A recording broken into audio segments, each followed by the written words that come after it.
आज की इस क्लास में मुताला करेंगे बच्चों हमारी दरसी किताब ख़याबान उर्दू के सबक नंबर 2 का, और इस सबक का उन्वान है ड्रामा।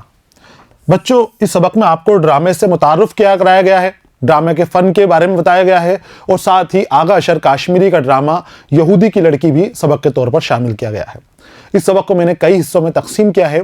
पहले हिस्से में हमने ड्रामे के हवाले से मालूमात हासिल की है, ड्रामा क्या होता है, किस तरह लिखा जाता है, अज्जाए तरकीबी क्या क्या हैं, और उर्दू अदब में ड्रामे की तारीख़ के हवाले से भी हमने मालूमात हासिल की है। इसके बाद दूसरे हिस्से के अंदर हमने आगा अशर काश्मीरी की ज़िंदगानी के हवाले से और आगा अशर काश्मीरी की तर्ज तहरीर, खुसूसियात कलाम के हवाले से मालूमात हासिल की है, किस तरह का आप लिखते हैं और किस तरह की वुसअत आपने उर्दू अदब को बख्शी है, ड्रामों को बख्शी है। इन हवालात से दूसरे हिस्से में हमने मुताला किया है। तीसरे हिस्से से लेकर और यहाँ तक हम ड्रामा यहूदी की लड़की का मुताला कर रहे हैं। इस ड्रामे के अंदर अलग अलग एक्ट हैं, अलग अलग सीन हैं। उन एक्ट और सीन को अलग अलग हिस्सों में तकसीम किया गया है, और तकसीम करने के बाद हम उनका मुताला कर रहे हैं। यहाँ पर मैं सबक के 8वें हिस्से के साथ आपके सामने हाजिर हूँ। इस हिस्से में यहूदी की लड़की ड्रामे का दूसरा एक्ट है, दूसरे एक्ट का दूसरा सीन है, और दूसरा सीन भी है ये दरबार का। यहाँ पर दरबार के हालात बताए जाएंगे। ऑक्टेविया और शहजादा मार्कुस की शादी यहाँ पर हो रही है, और उसमें हन्ना आती है तो किस तरह की हलचल है। बच्चों ये ड्रामा रोमन कौम के अंदर रहने वाले, रोमन सल्तनत में रहने वाले यहूदी कौम और रोमन कौम के बीच की कशमकश को दिखाता है, उनके आपसी व्यवहार को दिखाता है कि किस तरह से एक दूसरे से रहते हैं, किस तरह से एक दूसरे के जुल्म सितम का शिकार हैं। रोमन कौम जो है अपने जुल्म के लिए जानी जाती है, और यहूदी कौम को हकीर समझती है, छोटा समझती है, जालिम बने हुए हैं, उनको सताते हैं, परेशान करते हैं। जो भी मौका मिलता है वो मौका अपने हाथ से नहीं जाने देते। यहाँ पर जो कहानी हमारी आगे बढ़ती है वो मार्कुस नाम के रोमन शहजादे से शुरू होती है।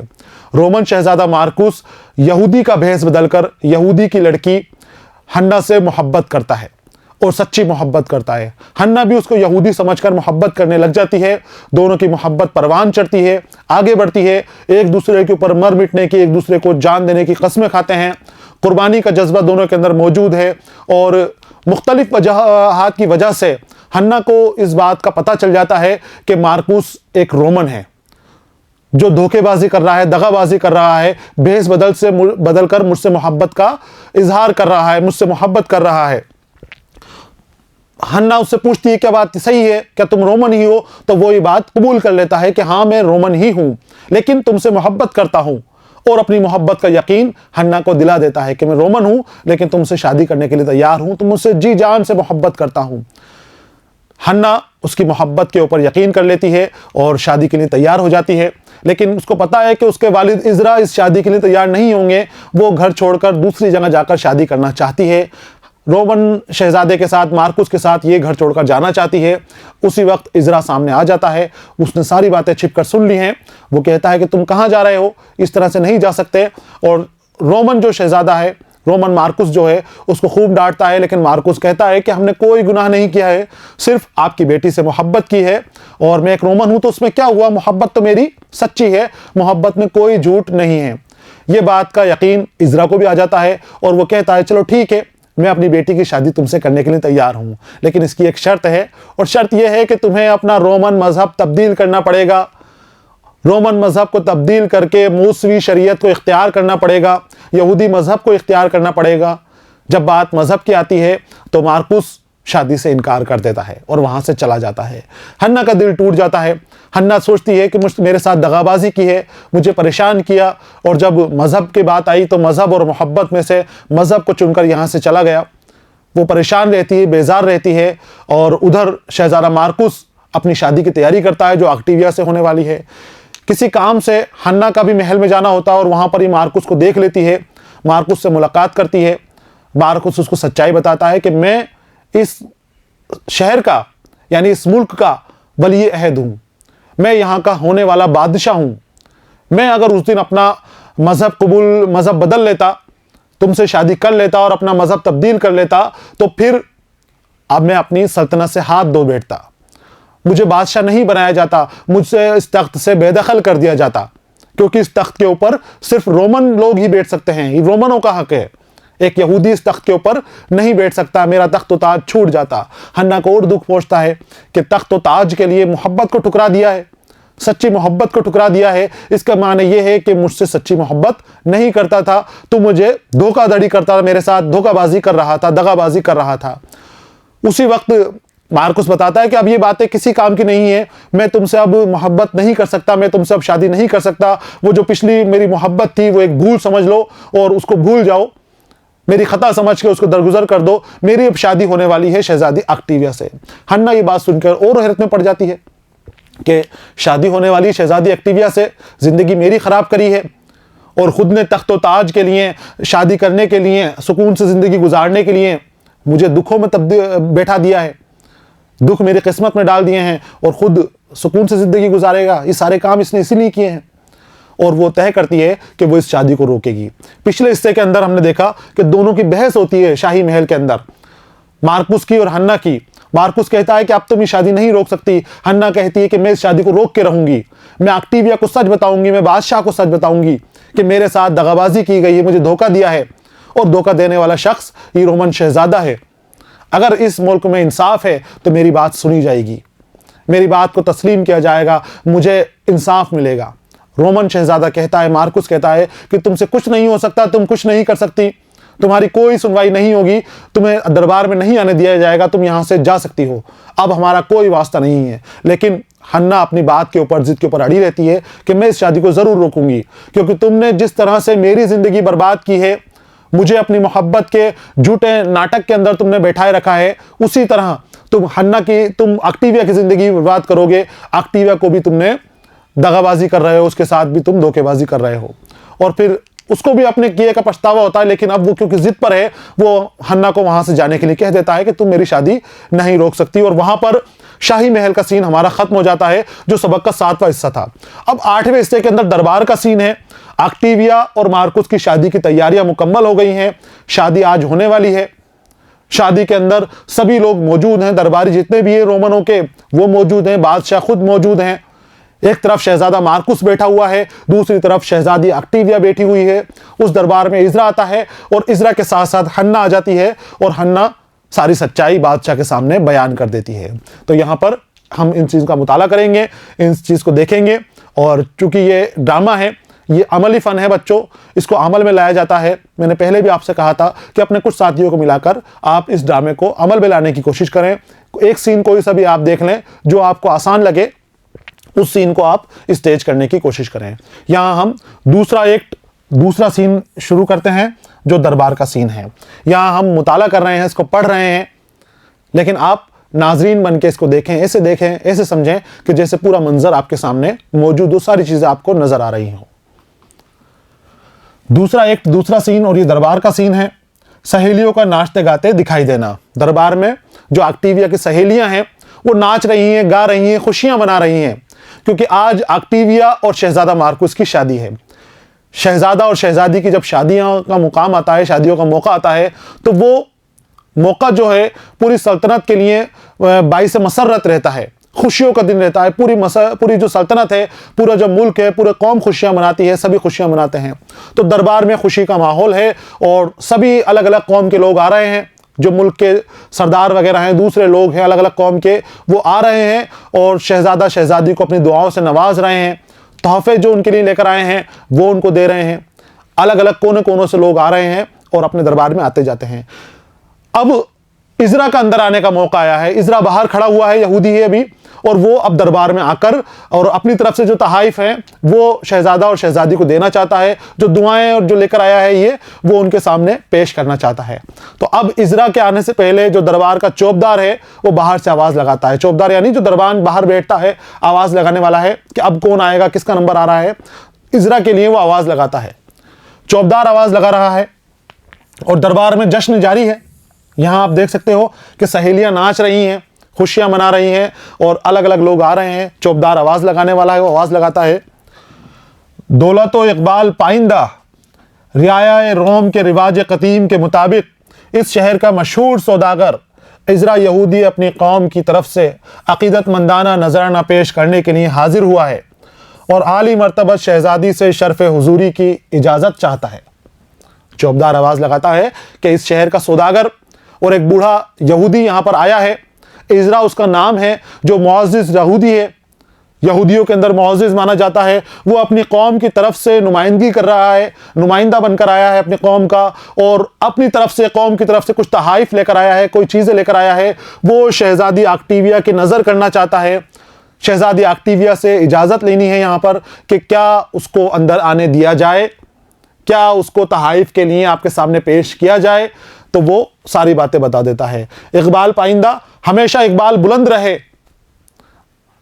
दौलत में कोई कमी नहीं आए, शोहरत में कोई कमी नहीं आए, शहजादी के और बादशाह के इकबाल हमेशा बुलंद रहे। तो जो रिवाज है उनका, रिवाज के मुताबिक, कदीम रिवाज मतलब जो रस्म बने हुए हैं, जो रिवाज बने हुए हैं, उसके मुताबिक शादी के वक्त जो लोग हैं दूसरे शहर में रहने वाले अलग अलग कौम के, वो तहफ़े वगैरह देते हैं, वो अपनी तरफ से नजराने देते हैं। इजरा भी यहाँ पर नजराना लेकर आया है और शहजादी से इजाज़त मांगी जा रही है कि क्या इजरा को अंदर आने दिया जाए।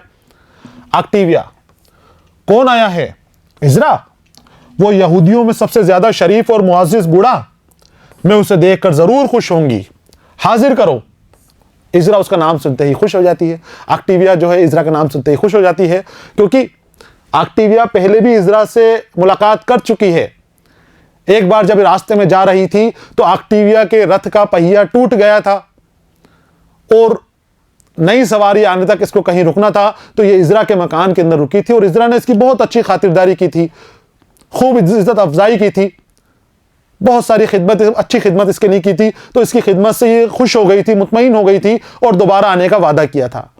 अब जब शादी है उसकी ऑक्टेविया की, इजरा उससे पहले जानता है, तो ये तहफ़े वगैरह लेकर आया है, चीजें अपने यहां से लेकर आया है। ऑक्टेविया कहती है कि इजरा को हाजिर करो, मैं उसको देखना चाहती हूँ, मुअज़्ज़िज़ बूढ़ा है, इज्जतदार बूढ़ा है और वो बहुत नेक इंसान है, उसको दरबार में लेकर आओ, मेरे सामने पेश करो। ब्रूटस, ब्रूटस मजहबी पेशवा है और बड़ा जालिम है, जल्लाद है, यहूदियों को अपने दुश्मन की तरह देखता है, यहूदियों के ऊपर जुल्म करने के लिए जाना चाहता है, यहूदियों को नीचा दिखाने के लिए जाना चाहता है। एक बार जो इजरा बूढ़ा है, इजरा बूढ़ा जो है, इसकी बीवी ने इसको सलाम नहीं किया था, इसके सामने झुकी नहीं थी, तो उसने इजरा की बीवी को शेर के सामने डलवा दिया था, उसकी बच्ची को शेर के सामने डलवा दिया था, यानी उसका कत्ल कर दिया था। इतना जालिम ये माना जाता था। तो यहूदियों को ये फूटी आंख नहीं देखना चाहता था, यहूदियों को अपने पास भी नहीं रखना चाहता था, उनको बदअकीदा मानता था, मनहूस मानता था, मरदूद मानता था, तरह तरह की गालियां ये यहूदियों को देता था। अब जब इजरा के आने का ऐलान हुआ और ऑक्टेविया ने कहा कि हाँ वो यहूदी बूढ़ा, मैं उसे जानती हूं, उसको फौरन हाजिर करो, तो ब्रूटस बीच में बोलता है, खुद कलामी कर रहा है अभी, देवता खैर करें, ये नहुसत की निशानी, मुसीबत का पेश खेमा इस खुशी के जलसे में कहां से आ गया है, कहां से नाजिल हुआ। फिर शहजादी से मुखातिब होता है, यानी पहले तो कहता है कि नहुसत की निशानी, नहुसत यानी गंदगी, ये जो है बर्बादी की निशानी, ये गंदगी की निशानी, ये मनहूस बूढ़ा यहां पर किस तरह नाजिर हो गया, ये मनहूस यहूदी यहां पर क्यों आ गया? क्योंकि यहूदियों को ये मनहूसियत बता रहे हैं, उनको नहुसत की निशानी बता रहे हैं कि ये कहां से नाजिल हो गया। मुसीबत का पेश खेमा यानी मुसीबत आने से पहले जिसकी पेशवाई हो जाए, जो मुसीबत से पहले नाजिल हो, उसके बाद ठीक मुसीबत आ जाए, उसे मुसीबत का पेश खेमा कहा जाता है। तो पहले खुद कलामी की उसने गालियां दी कि खुदा खैर करे कि क्या होने वाला है, ये बदबूदार इंसान, ये मनहूस इंसान यहां पर आ रहा है, ये नहुसत वाला इंसान अपनी गंदगी फैलाने के लिए यहां पर आ रहा है, अब तो खुदा खैर करे कि क्या होगा। फिर शहजादी से मुखातिब होकर कहता है, शहजादी, रिवाज की सरपरस्ती जलसे से बाहर भी हो सकती है, हुक्म दीजिए कि नजराना लेकर उस नामुबारक इब्रानी को दरवाजे से ही वापस कर दिया जाए। इब्रानी यानी यहूदी, जो इस्राएली मजहब को मानता है, जो मूसी मजहब को मानता है, वो इब्रानी कहलाता है। तो शहजादी से कहता है, पहले तो खुद से अपने आप से बात की कि मनहूस बूढ़ा यहां पर कैसे आ गया, खुदा खैर करे कि ये आ गया तो अब क्या होने वाला है, और फिर दरबार में आने से रोकना चाहता है उसको कि दरबार में नहीं आना चाहिए। फिर शहजादी कहता है कि जो रिवाज है हमारा, उसके मुताबिक अलग अलग कौम के हमें गिफ्ट देते हैं, तहाइफ देते हैं, तो आप ऐसा कीजिए, उसको यहां मत बुलाइए, बाहर से ही उसके तहाइफ जो हैं वो कबूल कर लीजिए और उसको यहां से चलता बंद कीजिए, उसको दरबार में मत बुलाइए, उस इब्रानी को यहां पर मत बुलाइए। ऑक्टेविया, बुजुर्ग बाप, एक बेजरर यहूदी से इतनी नफरत, क्या वो कोई चोर या खूनी है? बेजरर जो नुकसान ना पहुंचा सके, जिससे कोई नुकसान नहीं हो सके, नुकसान का अंदेशा ना हो, उसे बेज़रर कहते हैं। तो ऑक्टेविया कहती है, बुजुर्ग बाप जो ब्रूटस है, इसको सभी बुजुर्ग बाप कहते हैं, बाप की हैसियत से उसको मानते हैं, क्योंकि वो मजहबी पेशवा है और बादशाह के बाद उसी का मुकाम है।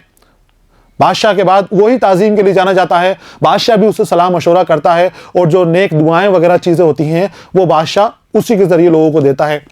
तो ब्रूटस बड़ा इज्जतदार ओहदे के ऊपर है, लेकिन यहूदी कौम से दुश्मनी रखता है, अदावत रखता है, अपने आप के बराबर अपने सामने बैठने लायक उनको नहीं मानता। ऑक्टेविया कहती है कि एक बेज़रर यहूदी से इतनी नफरत क्यों करते हो तुम? क्या वो खूनी है या वो चोर है जो उसको दरबार में नहीं आने दिया जा रहा? ब्रूटस वो एक काफिर नेमत, संग दिल, जरपरस्त, देवताओं की रांदा और दुनिया की मरदूद की हुई कौम का एक शख्स है। कौम को गाली दी जा रही है, पूरी कौम को खराब बताया जा रहा है कि वो जो कौम है वो काफिर नेमत कौम है, वो संग दिल कौम है, जरपरस्त कौम है, पैसों के लिए भागती है, पत्थर दिल है। देवताओं की रांदा यानी देवताओं ने जिसको रद्द किया है, देवताओं ने जिस कौम को निकाल दिया है, खारिज कर दिया है, उस कौम का ये आदमी है। और दुनिया की मरदूद की हुई, मरदूद यानी कमीना होता है, नजिस होता है, लेकिन यहां पर मरदूद यहां पर इस तरह दिया है कि मरदूद की हुई यानी रद्द की हुई, दुनिया की रद्द की हुई, खारिज की हुई कौम का ये एक हिस्सा है। तो उसको यहां नहीं आना चाहिए, इसलिए इस मुबारक जलसे में उसका शरीक होना सख्त बदशगुनी होगा। बदशकुनी बुरा काम होगा, शकुन के मुताबिक नहीं होगा, कुछ ना कुछ मनहूसियत लेकर आएगा। वो मना करता है ब्रूटस कि उसको यहां पर ना बुलाया जाए। ऑक्टेविया, मगर उसकी मौजूदगी से हमारा क्या नुकसान हो सकता है? ऑक्टेविया क्योंकि उसके पास रही हुई है और इसके अंदर अभी तफरीक का मादा नहीं है, ये तफरीक करती नहीं है, एक मानती है सबको, यहूदी हो या रोमन हो, सभी की जिंदगी बराबर मानती है, सभी को बराबर का हक मानती है। तो वो कहती है कि उस बूढ़े की मौजूदगी से हमें कोई परेशानी नहीं होनी चाहिए, वो कोई हमें तकलीफ नहीं देगा, बेचारा कमजोर है, लाचार है, ईमानदार है, मुअज़्ज़िज़ है, कोई चोरी उसने कभी नहीं की, कोई खून नहीं किया, कभी डाका नहीं डाला, तो फिर तुम उसको कैसे बुरा भला कहे जा रहे हो? क्यों उसको हमारे सामने बैठने से तुम इनकार किए जा रहे हो? ऐसा नहीं हो सकता, उसको यहां पर बुलाया जाना चाहिए। ब्रूटस, रातों को एक कोने में बैठकर रोने वाला कुत्ता क्या नुकसान पहुंचाता है जो फौरन मोहल्ले से मारकर भगा दिया जाता है? अब ब्रूटस अपनी बात की वजाहत कर रहा है कि वो यहां पर आएगा तो बदशकनी होगी, अपशकुनी की निशानी उसको माना जाता है, उसको यहां पर नहीं बुलाया जाए। कहती है ऑक्टेविया कि क्यों वो हमारे लिए क्यों परेशानी का बाइस बन सकता है, उसको बुलाना चाहिए, क्या परेशानी हो सकती है उससे? तो अब ब्रूटस जवाब दे रहा है कि जब रात को कुत्ता रोता है तो उसको डंडे से मार के भगा दिया जाता है, बताइए उससे क्या परेशानी होती है, क्यों भगाया जाता है उस कुत्ते को? वो कहता है रातों को एक कोने में बैठकर रोने वाला कुत्ता क्या नुकसान पहुंचाता है जो फौरन मोहल्ले से मारकर भगा दिया जाता है। जब रात को कुत्ता रोता है तो वो भी बदशकुनी मानी जाती है, खराब मौका माना जाता है। आज भी मोहल्लों के अंदर अगर रात को कुत्ते रोते हैं तो उनको पत्थर मारकर, डंडे मारकर भगा दिया जाता है। इस तरह के हालात आज भी मौजूद हैं।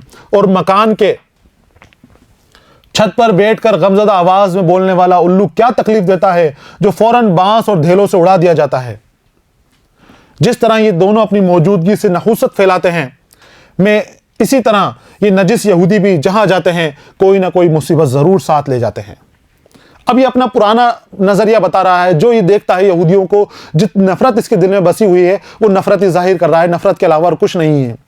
उनको बदशकुनी बोलता है, उनको नजिस बोलता है, उनको बदचलन बोलता है, तरह तरह की बातें उनके लिए हैं। मनहूस कह रहा है कि मनहूसियत की निशानी है, जहां जाएंगे कुछ ना कुछ बर्बादी लेकर आएंगे, कुछ ना कुछ ये खराबी लेकर आएंगे।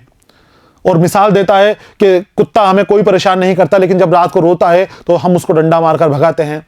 उल्लू से हमें कोई परेशानी नहीं है, लेकिन जब छत पे रात को वो बोलता है, अपनी आवाज़ें, दर्द भरी आवाज़ें निकालता है, तो डंडों से उसको भी उड़ा दिया जाता है, उसको भी वहां नहीं बैठने दिया जाता।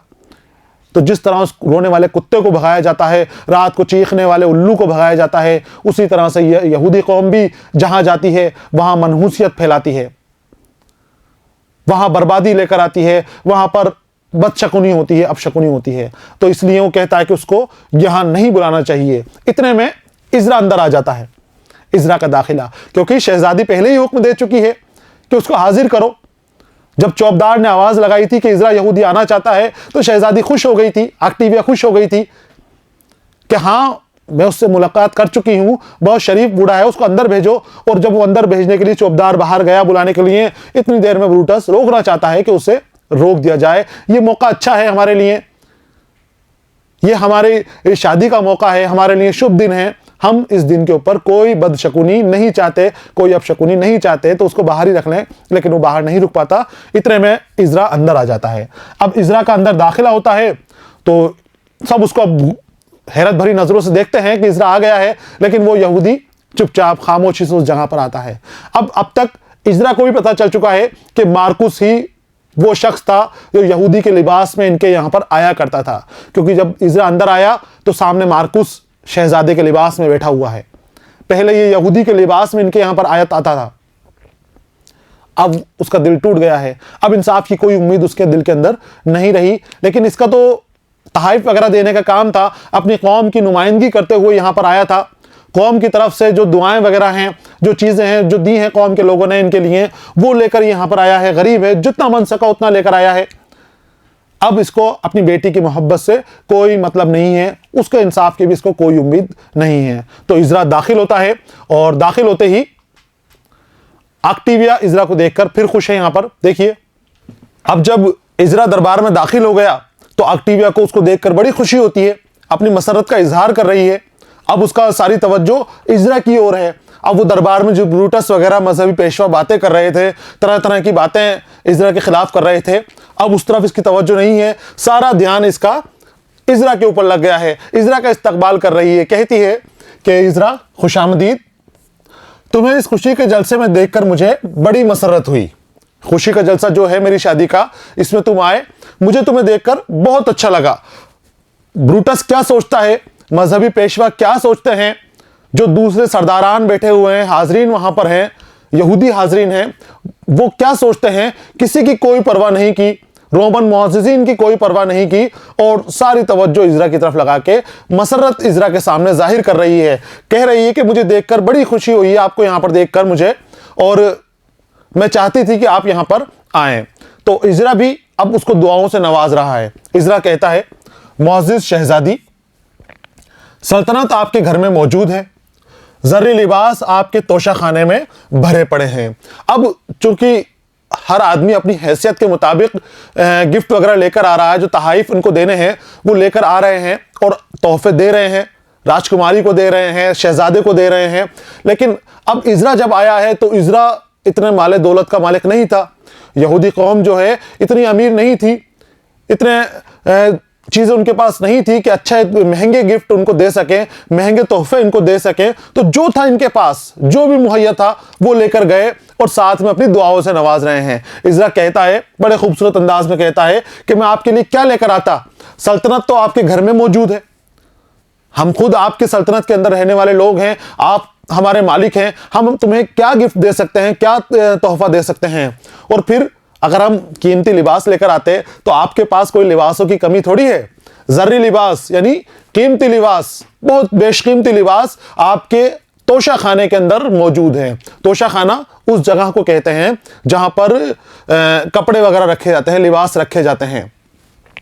वार्डरोब आप इसको समझ लीजिए कि वार्डरोब के अंदर आपके तरह तरह के कीमती लिबास भरे पड़े हैं, हर तरह के कपड़े आपके पास मौजूद हैं। तो मैं किस तरह से आपके लिए कपड़े ला सकता था, तो मैं वो भी नहीं लाया।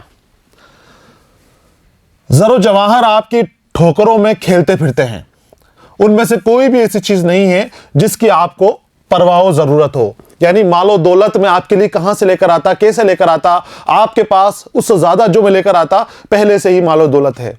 मैं कोई कीमती चीज आपके लिए लेकर नहीं आया हूं, मैं कोई लिबास, बेशकीमती लिबास आपके लिए नहीं लेकर आया हूं, सल्तनत की महंगी अशिया आपके लिए लेकर नहीं आया हूं, क्योंकि हर चीज आपके पास पहले से मौजूद है, आप खुद हर चीज की मालिक हैं। इसलिए मैं अपने और कौम की तरफ से उनके दिलों की गहराइयों से निकली हुई दुआओं का लाजवाल तोहफा पेश करता हूं, इसे कबूल फरमाइए। कितना खूबसूरत तोहफा दिया है ऑक्टेविया की शादी के ऊपर। वो कहता है कि कीमती चीजें मैं आपके लिए नहीं लाया हूं, जवाहर और लाल आपके लिए नहीं लाया हूं, लिबास नहीं लाया हूं, मैं तो अपनी तरफ से और अपनी कौम की तरफ से दुआएं लेकर आया हूं। आपके मुस्तकबिल को रोशन करने वाली दुआएं लेकर आया हूं, आपके लिए जिंदगी को खुशहाल करने वाली दुआएं लेकर आया हूं, और वो दुआएं लेकर आया हूं जो लाजवाल है। ये तोहफा कभी खत्म नहीं होने वाला, हमेशा आप आबाद रहें, हमेशा आप शाद रहें। इस तरह की दुआएं मैं अपनी कौम की तरफ से आपके लिए लेकर आया हूं। एक्टिविया जब ये बात सुनती है तो वो बड़ी खुश होती है। वो कहती है कि मैं इस तोहफे को तमाम दुनिया के खजानों से ज्यादा कीमती समझती हूं। बड़े बड़े जो महंगे तोहफे मेरे सामने हैं वो सब हकीर हैं इस तोहफे के सामने। ये जो आपने मुझे गिफ्ट दिया है ये सबसे अफजल गिफ्ट है, ये तोहफा सबसे आला है, सबसे अच्छा मुझे आपने तोहफा दिया है। तो आप रंज मत कीजिए कि आपने मुझे कुछ नहीं दिया, मुझे कीमती चीज नहीं दी, ये आपकी दुआएं ही मेरे लिए बेशकीमती हैं। इजरा, इस फराक मशरबी और बेतासुबी के सिले में उस आसमानी खुदा की बेहतरीन बरकतें आप पर साया गुस्तर हों। और दुआएं दे रहा है इजरा कि कहता है जब उसने राजकुमारी ने कह दिया, शहजादी ने कह दिया कि आपने जो दिया वो मेरे लिए खूब है, आपने दुआएं दी, दुआएं मेरे लिए बेशकीमती हैं, दुआएं मेरे लिए खूब हैं, तो फराक मशरबी, मशरब कहते हैं मजहब को, और फराक मशरब, मशरब की बिना के ऊपर तफरीक ना करने वाले और तासुब हक पर रहने वाले, ईमान पर रहने वाले, बेईमानी ना करने वाले को जो है तासुब बेतासुबी कहा जाता है, जो ईमानदारी से अपने काम को अंजाम दे, कोई तफरीक ना करे, कोई जुल्म ना करे, जालिम ना बने, और जो हक बात है उसको पहचान जाए, वो बेतासुबी कहलाता है। और तासुब जो हक बात जानने के बाद भी उससे इनकार करे वो तासुबी कहलाता है। तो इजरा कहता है कि फराक मशरबी के अलग मजहब होने के बाद भी आपने हमें इतनी इज्जत दे रही हैं, हमें इतनी तारीफों के साथ बात कर रही है, हमारी दुआएं कबूल कर रही हैं, ये आपकी फराक मशरबी है और ये आपकी बेतासुबी है। और इसके सिले में, इसके बदले में, यानी आप हमारे साथ जो सलूक कर रही हो इसका बदला भी तो आपको मिलेगा, तो वो बदला आपको ऊपर वाला देगा। आसमानी खुदा की बेहतरीन बरकतें आप पर साया गुस्तर हो। साया गुस्तर यानी ऊपर वाला आपके ऊपर रहम करने लग जाए, आपके ऊपर मेहरबान हो जाए, आपके ऊपर उसकी बरकतें छा जाएं, चारों तरफ से आपको घेर लें, तो ये साया गुस्तर कहलाता है, रहम का साया। और उस मलून रोमन पर जिसने मेरी भोली बच्ची की राहत और जिंदगी तबाह कर दी, बदतरीन अजाब नाजिल हो। सामने शहजादा मार्कुस बैठा हुआ है, इजरा ने उस शहजादे को देख लिया है, शहजादे को पहचान लिया है, लेकिन हिम्मत नहीं है कि शहजादे के खिलाफ कुछ बात कह सके, क्योंकि उसको पता है कि यहां पर अगर कुछ गलत होगा तो उसको सजा मिलेगी। अभी इसको यह नहीं पता कि उसकी बेटी ने तहिया कर रखा है कि वो शहजादे की पोल खोलेगी, सामने आके सच्चाई बयान करेगी। सिर्फ इजरा ये बात तो जानता है कि शहजादा मार्कुस ही वो यहूदी बनकर आता था मेरे पास और मेरी बेटी से मोहब्बत की झूठी पींगे बढ़ाता था, मोहब्बत का नाटक रचता था, और ये वही शहजादा है। तो सामने तो कुछ नहीं कहा, लेकिन गालियां बक रहा है, दुआएं दी पहले शहजादी को, और फिर कहता है कि उस मलून रोमन पर जिसने मेरी भोली बच्ची की राहत और जिंदगी तबाह कर दी, बदतरीन अजाब नाजिल हो। आपके लिए, मेरे लिए दुआएं, और उस रोमन के लिए जिसने मेरी बच्ची की जिंदगी तबाह की है, उसके लिए बदतरीन अजाब तैयार है, उसके लिए मेरे दिल से बद्दुआएं निकलती हैं। ब्रूटस, मजहबी पेशवा जो यहूदियों के खिलाफ है, जो तकब्बुर में डूबा हुआ शख्स है, अपने आप को मुअज़्ज़िज़ रोमन कहता है, ये वही शख्स है जो रोमनों की पेशवाई कर रहा है। राजा भी इसकी बात मानता है, जो बादशाह हैं वो भी इसकी बात मानता है, कानून इसके कदमों के तले है, इंसाफ इसके कदमों के तले है। ये जो कहता है वो इंसाफ बन जाता है, और इंसाफ होता है रोमनों के हक के अंदर। ये जालिम जल्लाद किस्म का है जो हम शुरू से इसके बारे में बात करते आ रहे हैं। ये वही ब्रूटस है। ब्रूटस भी दरबार में बैठा हुआ है, इजरा और एक्टिविया की बात सुन रहा है। अब बात सुनते सुनते, क्योंकि अब यहूदी उसको पसंद नहीं है, तो यहूदियों से वो परेशान है, तो अभी चाहता है कि इजरा को फौरन यहां से निकालो। अभी तो कह रहा था वो कि नहीं आएगा तो अच्छा है, उसको दरबार में नहीं आने दिया जाए, लेकिन अब आ गया तो फौरन उसको यहां से भेजना चाहता है। कहता है, अजीज शहजादी, अगर इस नजिस यहूदी की मौजूदगी जरूरी है तो पहले इसे मंदिर में भेजकर पाक बनाया जाए, उसके बाद शादी के जलसे में बुलाया जाए, और शुरकाए जलसा की रूहें उसकी परछाई पड़ने से गंदी ना हो जाएं, इसलिए एहतियातन दूर बैठाया जाए। दूर बैठाने के लिए कह रहा है कि इसको अगर जरूरी है, वैसे तो खिलाफ था लेकिन अब बुला लिया, आ गया है, तो कहता है कि अब आ गया है तो जरूरी यह है कि इसको पहले पाक किया जाए। ये नापाक यहूदी है, ये बदकार यहूदी है, नजिस यहूदी हैं, इनको पहले हमारे यहाँ बैठने लायक बनाया जाए, इनको पाक किया जाए, पवित्र किया जाए और उसके बाद हमारे करीब बिठाया जाए। इसकी वजह से शुरकाए जलसा, जो दूसरे रोमन सरदारान हैं, दूसरे रोमन मुअज़्ज़िज़ लोग हैं, वो परेशान हो रहे हैं। उनको परेशानी से बचाने के लिए इसको अलग बैठाया जाए, दूर बैठाया जाए उनसे।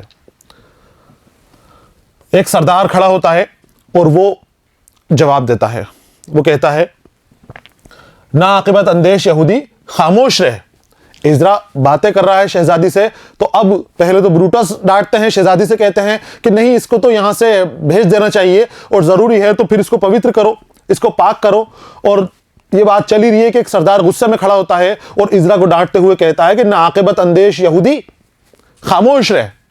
ना आकिबत अंदेश कहते हैं जिसको आकिबत ना हो, जिसको आने वाले चीज का अंदेशा ना हो, कोई अंदाजा नहीं लगा पाए क्या होगा, अपने अंजाम का ख्याल ना रखने वाला ना आकिबत अंदेश कहलाता है। तो सभी गुरूर में डूबे हुए हैं, तकब्बुर इनकी नजरों से, इनकी बातों से नजर आ रहा है। अब ये स्टेज पर ड्रामा किया जाता है तो उनके हाव भाव, जो किरदार करने वाले हैं, जो इसके एक्टर आएंगे, उनके जो हाव भाव रहेंगे, उससे ड्रामा और ज्यादा असरदार हो जाता है। जो ड्रामे के जरिए बात कहना चाहते हैं वो बात सामने आ जाती है। तो तकब्बुर में डूबा हुआ है, गुरूर में डूबा हुआ है, मगरूर सरदार है, वो कहता है कि नाक़िबत अंदेश यहूदी खामोश रहे, तुझे हमारे दरबार में बोलने की इजाजत नहीं है। क्या जिंदगी से नाउम्मीद है?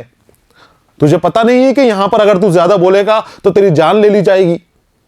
क्योंकि हकीर समझा जा रहा है यहूदियों को ब्रूटस से मुखातिब होकर। तो पहले तो उससे कहता है, इज़रा से कहता है, उससे मुखातिब है कि तुझे अपनी जिंदगी से प्यार नहीं है, खामोश रहे, ज्यादा मत बोला कर दरबार के अंदर। और फिर ब्रूटस से कहता है कि बुजुर्ग बाप, एक फिरसोदा हवास बूढ़े को अपना मुखातिब बनाना आपके रुतबा और शान से बाईद है। बाईद यानी खिलाफ, और फिरसोदा हवास बूढ़ा, पुराने जमाने का।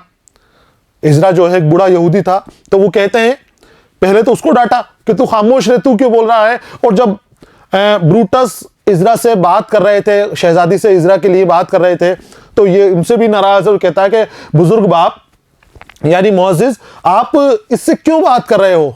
इससे बात करना आपकी शान और रुतबे के खिलाफ है, इससे बात करना फिजूल है, आपको नहीं बोलना चाहिए इससे। हम हैं इससे बात करने के लिए, हम करेंगे इससे बात। और फिर बादशाह भी बीच में बोलता है। बादशाह कहता है, मैं भी इस राय को पसंद करके आपको इसकी अहमकाना जुर्रत से चश्म पोशी करने और इस यहूदी को खामोश रहने का हुक्म देता हूं। उठिए और मेरे अजीज बच्चों को शादी की बरकतें दीजिए। सरदार बोलता है कि आप मत बोलिए बीच के अंदर, आप इससे बात मत कीजिए, अपने मुंह मत लगाइए, अपने मुंह लगाने के काबिल मत बनाइए इसे। फिर बादशाह भी कहता है कि मैं भी इस बात से मुत्तफिक हूं। यानी बादशाह भी यहूदियों को हकीर समझता है, यहूदियों को छोटा समझता है, दोयम दर्जा इनके लिए तैयार कर रखा है। बादशाह ने भी अपने ज़हनियत इस तरह की बना रखी है। जब सरदार चुप रहने कहता है तो बादशाह सरदार से मुत्तफिक होता है और कहता है कि आपको इसके मुंह नहीं लगाना चाहिए, तो मैं आपको हुक्म देता हूं कि इसकी अहमकाना जुर्रत से चश्मपोशी करने की आपको हुक्म देता हूं। चश्मपोशी यानी मैंने बताया था बच्चों, आपको नजरअंदाज करना, देखने के बाद भी ना देखा अनजान बन जाना, तो इससे अनजान बन जाओ, नजरअंदाज करो इसकी बातों को, अहमकाना बातों को, बेवकूफ़ी वाली बातों को इसकी नजरअंदाज करो। और फिर मैं इस यहूदी को भी हुक्म देता हूं कि तुझे खामोश रहना है, यहां नहीं बोलना है, तुझे अभी तेरे बोलने का मुकाम नहीं आया है। और फिर दोबारा ब्रूटस से मुखातिब होता है। ब्रूटस से कहता है कि अब आप उठिए और मेरे अजीज बच्चों को शादी की बरकतें दीजिए, दुआएं दीजिए इनको। अब शादी की तैयारी शुरू हो गई है, शादी की रस्में शुरू करनी है, तो रस्म रिवाज जो इनके हैं उसके मुताबिक शादी शुरू करने की इनसे बात की जा रही है। ब्रूटस मजहबी पेशवा है और मुअज़्ज़िज़ है, राजा के बाद, बादशाह के बाद इसी का नंबर आता है, इसी के हुक्म को माना जाता है। और जब जो मजहबी पेशवा होते हैं, मजहब का चोला इख्तियार कर रहते हैं, उनकी ज्यादा इज्जत होती है, ज्यादा वक़्त उनकी की जाती है। हर आदमी बादशाह तक उनको अपना अजीज मानता है, उसके आगे झुकता है। तो यहाँ पर ब्रूटस भी बहुत पावरफुल है, बहुत ताकत यहाँ पर दिखा रहा है वो। और राजा के कहने पर, बादशाह के कहने पर वो उठता है और दुआओं के लिए तैयार हो जाता है। ब्रूटस का उठकर मार्कुस और ऑक्टिविया का हाथ मिलाना, दोनों का हाथ हाथ में हाथ देते हैं कि अभी शादी की तैयारी हो रही है। ब्रूटस, खुश और एक दूसरे पर मेहरबान रहो, खुश और एक दूसरे पर मेहरबान रहो। ये दुआओं से नवाज रहा है ब्रूटस इनको। इनकी शादी की शुरुआत हो रही है और दुआएं दे रहा है। खुश और एक दूसरे पर मेहरबान रहो, दुनिया में बामुराद रहो, शादमां रहो। यानी तुम खुश रहो, तुम्हारी सारी मुरादें पूरी हों, सारी जो तुम्हारी खुशियां हैं दुनिया भर की तुम्हें नसीब हों। अब ये दुआएं देता रहता है, इसी बीच में हन्ना आ जाती है। हन्ना का मामला आपको पता है, हन्ना क्या तय करके आती है? वो शादी रुकवाने के लिए यहां पर आ रही है। वो कह कर आई थी मार्कुस से कि अगर इंसाफ होगा, अगर इस सल्तनत के अंदर कानून जिंदा है, इंसानियत जिंदा है, सच्चाई और नेकी जिंदा है, तो इंसाफ होगा और इंसाफ आपकी शादी रोक देगा। लेकिन मार्कुस कुछ उसको हकीर समझता है, मानता नहीं है और उसको वहां से भगा देता है। अब हन्ना दरबार में आ रही है, इज़रा के पीछे पीछे आ गई, इज़रा के साथ आई थी, बाहर खड़ी हुई थी, अब अचानक जबरदस्ती दरबार में दाखिल हो गई है। हन्ना का आना, ये सीन बताया गया है। अब हन्ना आ गई है और हन्ना चिल्लाकर कहती है, ठहरो, जब तक इंसाफ की अदालत में बादशाह आदिल की रूबरू एक बावफा की अर्जी पेश होकर दगाबाजी के मुकदमे का फैसला ना हो ले, उस वक्त तक ठहरो। रोक देती है शादी के सिलसिले को कि रुक जाओ, मैं एक मुकदमा लेकर आई हूं, इसका फैसला करो, इस दगाबाजी का इंसाफ करो, और जब इंसाफ हो जाए उसके बाद तुम राजी खुशी अपनी शादी के प्रोग्राम को आगे बढ़ाओ, इस काम को आगे बढ़ाओ। पहले मेरा काम मुकम्मल कर दो, उस वक्त तक तुम्हें ठहरना ही होगा। बादशाह आदिल, इंसाफ करने वाला बादशाह ये कौन? अचानक हन्ना को देखकर बादशाह और सारे दरबार में जितने भी हाजरीन हैं सब चौंक गए हैं। बादशाह पूछता है कि ये कौन आ गई बीच में? तो ब्रूटस भी कहता है कि तू कौन, उससे मुखातिब है। हन्ना से पूछता है कि तू कौन? और मार्कुस को लगा कि अब तो मेरी इज्जत गई, अब तो जो मैंने कमाई थी, जो मैं शहजादा बना हुआ बैठा हूं, इतने मुआजिज बना हुआ बैठा हूं, वो मेरी दगाबाजी जो मैंने की थी आज पोल खुलने वाली है। हन्ना को सामने देखकर उसका कलेजा थरथराने लगा, लरसने लगा और वो मार्कुस खुदकलामी करते हुए कहता है, बाईस से तकलीफ राहत में गिरा जानी हुई, 22 से तकलीफ की 22 राहत में गिरा यानी परेशानी वाली जानी हुई, सुन रहा हूं साफ एक आवाज पहचानी हुई। समझ गया कि हन्ना दरबार में आ गई है, अब उसके राज नहीं रह पाएंगे, उसकी दगाबाजी छुपी नहीं रह पाएगी और उसको सामने आना पड़ेगा। सामने आके अपनी तरफ से भी जो भी बातें कहनी है, हालांकि वो कहने के लायक नहीं है, सच ही बोलेगा। अब उसका झूठ सामने आने वाला है। इज़रा, हन्ना तू यहां क्यों आई? हन्ना, इंसाफ के लिए। इज़रा कहता है, क्या तुझे यकीन है कि एक रोमन शहजादे के बरखिलाफ एक यहूदी लड़की की फरियाद सुनी जाएगी? इज़रा भी जानता है कि यहां पर इंसाफ नहीं होने वाला, तो ये एक तरह से वहां चैलेंज कर रहे हैं कि तू यहां पर क्यों आ गई? क्या तुझे पता है कि यहां पर इंसाफ मिलेगा, और वो भी रोमन शहजादे के खिलाफ, जो वली अहद है, होने वाला बादशाह है, इस सल्तनत का हाकिम बनेगा और हाकिम का बेटा है, उसका वालिद खुद एक बादशाह है जो फैसला करेगा। सारी सरकार इनकी है, हुकूमत इनकी है, कानून इनका है, अदालतें इनकी हैं, तो क्या तुझे लगता है कि तेरे साथ इंसाफ होगा? कैसे तूने ये बात सोच ली? डांटता है उसको इज़रा, क्या तुझे यकीन है कि एक रोमन शहजादे के बरखिलाफ एक यहूदी लड़की की फरियाद सुनी जाएगी? इंसाफ तो दूर की बात है, तेरी फरियाद भी क्या पता सुनी जाए या न सुनी जाए। हन्ना, अगर इस दरबार का दावा है कि यहां अमीर और गरीब दोनों का यकसा इंसाफ होता है, तो इस दावे की शर्म रखने के लिए उसे मेरी फरियाद सुननी पड़ेगी। पूरा दरबार लगा हुआ है, दरबार के सामने, राजा के सामने बात की जा रही है, बादशाह के सामने बात की जा रही है। इज़रा कहता है कि यहां तुझे कोई इंसाफ नहीं मिलने वाला, वापस जा, अपने घर की तरफ जा। तो वो कहती है कि दरबारी लोग, बादशाह का दावा है कि यहां पर सभी को इंसाफ मिलता है, अमीर और गरीब में फर्क किए बगैर इंसाफ मिलता है, तो फिर मुझे भी इंसाफ मिलेगा। आज उस दावे की सच्चाई देखनी है कि वो अमीर और गरीब में इंसाफ देने का जो वादा किया जाता है, छोटे और बड़े को बराबर तरीके से इंसाफ दिए जाने का वादा किया जाता है, क्या वो दावा सच्चा है या फिर वो ऐसे ही फिजूल बातें थी, इसी तरह की हवा में उड़ाई हुई बातें थी। आज इस बात की पता चल जाएगी, ये बात हमें साबित हो जाएगी। बादशाह इनकी बात, दोनों की बात सुन रहा है। हन्ना की और इज़रा की बातें सुनने के बाद उसको लगा कि अब मेरे दरबार के ऊपर बात आ गई है, मेरे इंसाफ के ऊपर बात आ गई है, मेरे इंसाफ के जज्बे के ऊपर, ईमानदारी के ऊपर आंच आ रही है, उंगली उठाई जा रही है कि ये दरबार इंसाफ पसंदाना फैसला नहीं सुनाता है। ये दरबार अपने जुल्म के लिए जाना जाता है। बादशाह का ज़मीर जाग गया है, बादशाह इंसाफ के लिए जाना जाता है। लेकिन जब रोमनों की बात आती है तो ब्रूटस किसी न तरह से रोमनों को यहूदियों के ऊपर भारी कर ही देता है, किसी न किसी तरह से उनके हिमायत के लिए बात आगे बढ़ा ही देता है। अब बादशाह को लगा कि बिल्कुल हमारी सल्तनत के ऊपर इससे आंच आ रही है, उंगली उठाई जा रही है। डांटता है लड़की को, कहता है, अजनबी लड़की, साफ लफ्जों में हाल बयान कर।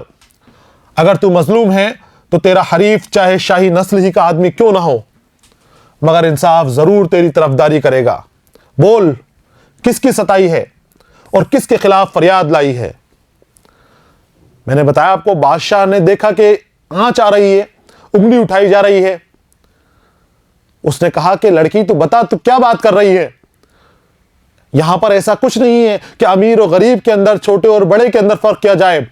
अगर खानदानी शाही नस्ल ने तुझे नुकसान पहुंचाया है तो उसको भी वही सजा मिलेगी जो एक आम रोमन को या आम यहूदी को मिलती। यहां इंसाफ के अंदर कोई बेईमानी नहीं की जा सकती, ईमानदारी के साथ इंसाफ दिया जाता है। और तू बता, तेरी क्या परेशानी है? किसने तुझे सताया है? किसने तेरे साथ दगाबाजी की है? जो भी तेरे दिल के ऊपर बीती है वो सारी बात दरबार के अंदर बता। आज दरबार में इंसाफ होगा। हन्ना, मुझे सताने वाला, दीन और दुनिया मिटाने वाला, जफा पेशा वफा दुश्मन सितमगर कौन है? ये है।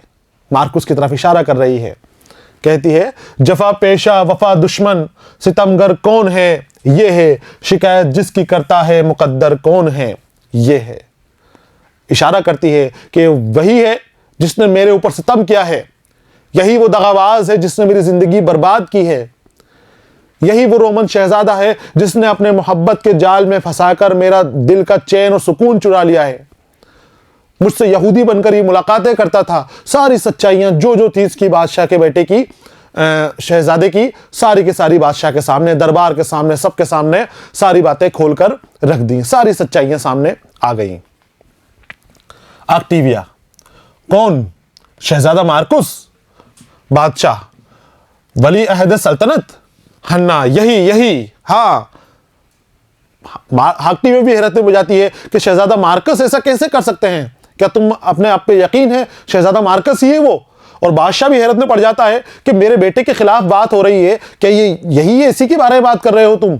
हन्ना कहती है, हाँ, यही धोखेबाज है, यही दगाबाज है, यही है। बादशाह, मार्कुस सुनता है? इस इल्जाम का तेरे पास क्या जवाब है? अब मार्कुस से मुखातिब हो गया है बादशाह। उससे कहता है कि जो बात हो रही है तू बोलता क्यों नहीं है? सुन रहा है या नहीं सुन रहा है? ये जो इल्जाम लगा रही है, इस इल्जाम का तेरे पास कोई जवाब है या नहीं है? या ये सच कह रही है? मार्कुस, अब उसका सारा जो राज थे वो फाश हो चुके हैं, सच्चाई सामने आ चुकी है, सबके ऊपर जाहिर हो चुका है कि मार्कुस दगाबाज है। वरना इतनी हिम्मत किसके अंदर है कि दरबार में आके किसी के ऊपर इल्जाम लगा सके? झूठा इल्जाम लगाने की किसी के अंदर हिम्मत नहीं है, कोई खिलाफ में बात नहीं कर सकता, लेकिन यहां पर की गई है। तो कहते हैं, मार्कुस जवाब देता है, सताई गई है, बुरा कह रही है, ये जो कह रही है बजा कह रही है। खामोश हो जाता है कि ये जो कह रही है सच कह रही है, और जो बुरा इसलिए कह रही है, मेरे ऊपर इल्जाम इसलिए लगाई गई है क्योंकि इसका दिल दुखा हुआ है, उसको अपने ऊपर नादिम है, परेशान है कि मैंने इसको धोखा दिया। वहां इसको डांटा था, फटकारा था, लेकिन अब इसको अपने ऊपर हैरत हो रही है, अपने ऊपर अफसोस हो रहा है। और फिर कहता है कि जो कह रही है सच कह रही है, इसको कोई झूठ नहीं है, मैं इसके सारे इल्जामात को कबूल करता हूं, जो सजा है मैं वो तस्लीम करता हूं। ऑक्टेविया, दीवानी औरत, इल्जाम लगाने से पहले अंजाम सोच ले। अब डराया जा रहा है हन्ना को यहां पर, क्योंकि रोमनों की जो तकब्बुर है, उनका जो गुरूर है, उनको ठेस पहुंचाई जा रही है, उनकी अना को ठेस पहुंचाई जा रही है रोमनों की। तो ऑक्टेविया डराती हुई कहती है कि दीवानी औरत, पागल औरत, तो इल्जाम लगाने से पहले अपने अंजाम को सोच ले कि तेरा क्या अंजाम होने वाला है। हन्ना, बचिए शहजादी साहिबा, इस खूबसूरत सांप के जहर से बचिए। उसने कहा था हन्ना ने कि मैं ऑक्टेविया को होशियार करूंगी, इस शादी को रोकूंगी और ऑक्टेविया को बताऊंगी कि यह शख्स धोखेबाज है, ये मुझे भी धोखा दिया है इसने और ये आपको भी धोखा देगा। मैं मिली तो मुझसे मोहब्बत की बातें इसने की, मुझे अपने फरेब में फंसाया, और जब आप मिली तो ये आपकी तरफ मुतवज्जो हो गया, और कल को कोई और हसीन और खूबसूरत मिल गई, कोई और शहजादी इसको नज़र में आ गई, तो हो सकता है ये उसकी तरफ मुतवज्जो हो जाए या आपको भी छोड़ दे। तो ये एक सांप है जो अपना जहर चारों तरफ फैला रहा है, इस सांप से बचिए, इससे दूर हो जाइए, समझाने की कोशिश करती है। तो एक्टिविया उसको डांटती है, बस बस खामोश, मैं अपने प्यारे की निस्बत ऐसा कोई लफ्ज सुनना नहीं चाहती जिससे उसकी तौहीन हो, मैं इसकी तौहीन करने वाले कोई लफ्ज सुनना नहीं चाहती, मेरी नज़र में इसकी बड़ी इज्जत है। शहजादे को वो ये बहुत मुअज़्ज़िज़ मानती है और अभी भी इसको इंसान जानती है, ईमानदार जानती है। हन्ना शहजादी से कहती है, हन्ना शहजादी, सरासर मक्र सरतापा दगा ना आशना है ये, मेरी आंखों से देखो तुम तो हो मालूम क्या है ये, कुंवारी रहना बेहतर जानिए इस अक्द होने से, वफा की है अब से उम्मीद मिट्टी के खिलौने से। अब से यानी बेकार, फिजूल। कहती है कि इससे शादी मत कीजिए, सरासर मकरो फरेब का ये जाल बुन रहा है, ये दगा है, दगाबाजी कर रहा है, पूरा सर से लेकर पांव तक दगाबाजी इसके अंदर है। सर तापा मतलब सर से लेकर पूरा का पूरा दगाबाजी के अंदर डूबा हुआ है। इससे शादी करके तुम्हें सुकून नहीं मिलने वाला, इससे शादी करने से बेहतर यह है कि आप जिंदगी भर कंवारी रह जाइए, लेकिन इससे दूर रहिए। ये वो मिट्टी का खिलौना है कि जिससे वफा की उम्मीद नहीं की जा सकती। जब तक दिल खुश हो रहा है, जब तक हमारे पास है हमें खुश कर रहा है, लेकिन जब ये टूट गया तो मिट्टी में मिल जाएगा और उस वक्त ये हमारे कोई दुख देखेगा नहीं, कोई हमारा दर्द का इसको एहसास नहीं होगा। तो मिट्टी के खिलौने से वफा की उम्मीद करना खराब है, नहीं करना चाहिए, और कुंवारी रहना बेहतर जानिए इससे अक़्द करने से, यानी इससे रिश्ता करने से, इससे अपने साथ बंधन में बांधने से ज़्यादा बेहतर है कि आप कुंवारी रह लीजिए। ये भरोसे के लायक नहीं है, ये दगाबाज इंसान है। समझाने की कोशिश करती है हन्ना शहजादी को। ब्रूटस इसी बीच में बोल पड़ता है, आलम पना, अगर मेरी नसीहत कबूल फरमाए तो मैं ये कहूंगा कि औरत के बयान पर कभी यकीन ना करना चाहिए। बादशाह के सामने मामला पेश हो गया है, ब्रूटस भी वहां मौजूद है, क्योंकि दरबार में पहले शादी का मामला था और शादी के बाद ये बात आगे बढ़ी। अब ब्रूटस बादशाह से मुखातिब होकर कहता है कि आलम पना, बादशाह साहब, ये जो लड़की है ये सरासर झूठ बोल रही है, और मैं आपको एक नसीहत करता हूं, और नसीहत ये है कि औरत के बयान के ऊपर कभी भी यकीन ना कीजिएगा। औरत सच्ची बात नहीं कह सकती, वो झूठी बात कहेगी, वो फरेब के अंदर डूबी रहेगी। कौन कह रहा है ये? ब्रूटस। किस लिए कह रहा है? क्योंकि ये अपने आप को मुअज़्ज़िज़ समझता है। बात सारी की सारी तकब्बुर से, गुरूर से, अना से जुड़ी हुई है। अपने आप को बड़ा समझना और अपने अलावा सबको छोटा समझना, सबको नीचा समझना। जब इंसान मगरूर हो जाता है तो उसे अच्छे और बुरे का फर्क भी मालूम नहीं होता है, किस काम में अच्छाई है, किस काम में बुराई है, किस काम से लोगों का फायदा होगा, किस काम से लोगों का नुकसान होगा, फिर वो नहीं देखा जाता। एक मगरूर इंसान सिर्फ अपना फायदा देखता है, अपनी अना देखता है, अपने लिए जो फायदेमंद चीज हो उसे हर हाल में हासिल करना चाहता है, हर हाल में हासिल करके ही रहता है, चाहे दूसरे का कितना ही बड़ा नुकसान हो जाए, दूसरे को कितनी ही सारी परेशानियों का सामना करना पड़े। तो ये समझाता है कि मेरी नसीहत ये है कि औरत की बात पर, यानी वो हर औरत के बारे में बात कर रहा है। अब ये अभी तो यहूदी लोगों के बारे में बात करता था, यहूदी कौम को जालिम बताता था, यहूदी कौम को हकीर समझता था। अब बात पूरी औरत जात के ऊपर आ गई है। औरत जात के लिए कहता है कि औरतों की बात का यकीन नहीं करना चाहिए, यानी बहुत सारी चीजें इसके जहन के अंदर बसी हुई हैं जो वो अपने हिसाब से तय करता है, अपने हिसाब से उन मुद्दों को लोगों के सामने लाता है। तो अब यहां पर बादशाह को नसीहत कर रहा है कि सच्चाई ये है, मेरी नसीहत ले लो आप, कि औरत की बात का यकीन नहीं करना चाहिए।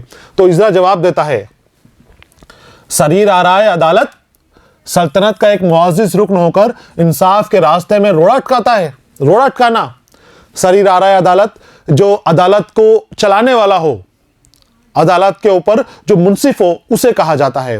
ये सरीर आराए सल्तनत नाम से एक कहावत होती है।